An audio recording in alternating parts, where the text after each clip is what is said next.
Hey everyone, and welcome back. Today we're diving deep into the mind of the one and only Nikola Tesla. Now, we all know him for his incredible inventions, right? But what if I told you his real genius wasn't what he created, but how he created it? Let's get into it. So, let me ask you, what do you think was Nikola Tesla's absolute greatest invention? Was it the AC motor? Maybe wireless communication? Well, the answer is probably not what you're expecting. Get this. His greatest invention. It wasn't a device at all. It was a method, a completely revolutionary process for solving problems that all happened right inside his head. And that's exactly what we're going to unpack today. And how do we know all this? Well, we're pulling it straight from the source, Tesla's own 1919 autobiography called My Inventions. And honestly, it reads less like a life story and more like a blueprint for his incredible mind, showing us exactly how he came up with those world-changing breakthroughs. All right, let's step inside this so-called mental laboratory and see how the genius worked. So what is this mental laboratory? Well, imagine being able to design, build, and even perfect a complex machine entirely in your mind before you ever pick up a single tool or touch a single screw. We're not talking about simple daydreaming here. This was like running a full-blown engineering simulation, a virtual reality, all powered by his brain. It's pretty wild, right?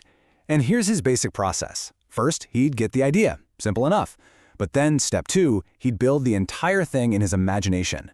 And here's the real kicker. Step 3, he would actually operate the device in his mind, tweaking it, making improvements, refining it until it was absolutely perfect. Only then, after all that, would he build the physical version. And he swore it always worked on the first try, exactly as he'd imagined. But don't just take my word for it. Let's hear how Tesla himself actually described this incredible process. He literally said it himself. He claimed it made no difference whether he ran a turbine in his thoughts or tested it in his workshop. The results, he insisted, were identical. Just think about that for a second. I mean, the efficiency here is just staggering.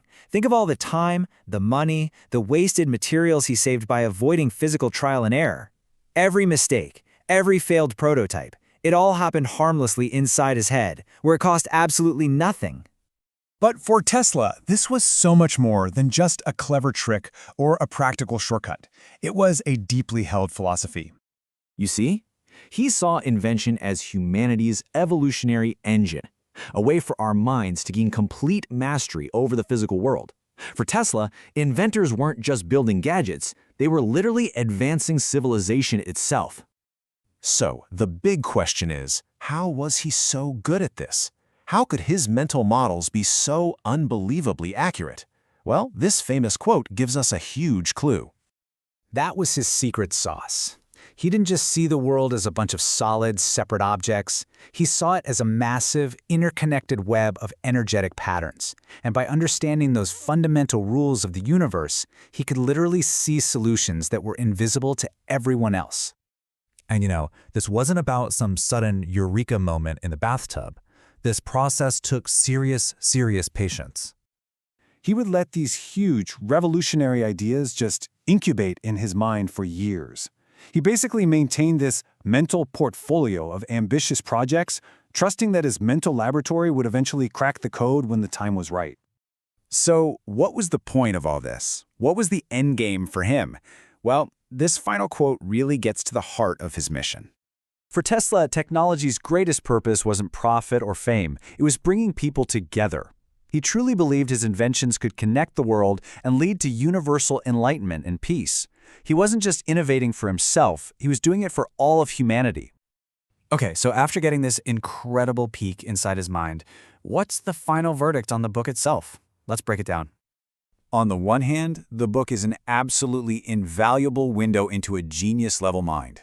I mean, his vision for the future is almost prophetic. But I'll be honest, it's not always an easy read. Some of the technical talk can get really dense, and his writing style, well, let's just say he had a very high opinion of his own work. But even with those weaknesses, the sheer insight you get is extraordinary. So that brings us to our final grade for My Inventions. We're giving it a solid 8.4 out of 10. Yeah, the technical parts might be a bit of a hurdle for some, but the chance to understand this revolutionary way of thinking, well, that makes it an absolutely essential read for any innovator. Okay, this is all fascinating, but how can you actually use this? let's talk about building your very own mental workshop. Here's a simple 3-step plan to get you started. First, just try to set aside 15 to 30 minutes a day for quiet visualization. Really build your ideas in your mind's eye. Second, practice what we're calling problem rehearsal. Run through different scenarios, different outcomes, all in your head. And third, start your own solution portfolio. Keep a mental list of your biggest, most ambitious ideas, and just let them simmer. And hey, if this whole idea has you hooked and you want to dive even deeper, I've got 2 great recommendations. Check out The Innovator's Dilemma by Clayton Christensen. It's a fantastic look at how breakthrough ideas happen in the modern world. Also, Walter Isaacson's biography of Benjamin Franklin is a must-read. He was another inventor who perfectly blended that practical, hands-on spirit with really deep philosophical thought. You know, at the end of the day, the biggest lesson from Tesla isn't really about electricity. It's about the incredible untapped power that's sitting right inside our own minds. If you enjoyed this explainer, do us a huge favor and hit that follow and subscribe button for more. Thanks for watching.